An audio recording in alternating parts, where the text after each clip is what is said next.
Yo llegué a Mauthausen la noche del sábado 30 de noviembre del 40.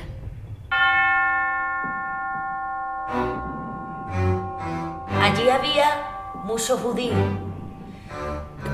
y de todas las nacionalidades, austriacos, polacos, alemanes, y es que gente había de todos lados, muchos rusos y testigos de Jehová, y gitanos y homosexuales.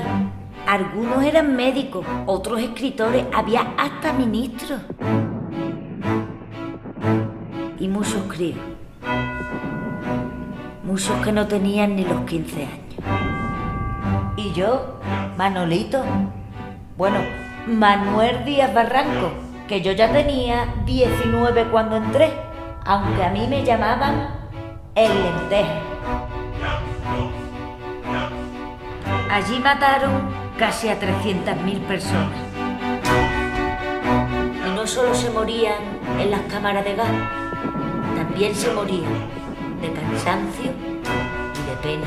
Yo llegó un momento que estaba completamente desesperado y me fui voluntario al ejército francés. A lo primero nos dieron ropa de la guerra del 14. Igual los pantalones eran azules, que la chaqueta gris. Era ropa para abrigarnos, no de militar. Si ni siquiera nos dieron botas. Nosotros decíamos que estábamos en el regimiento de las alpargatas.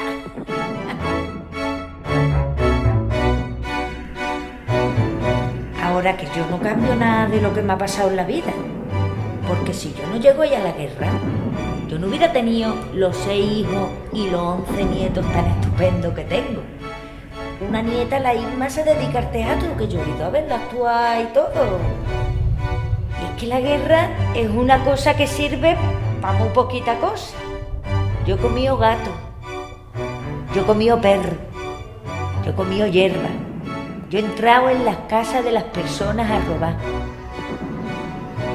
Pero yo nunca he odiado a nadie.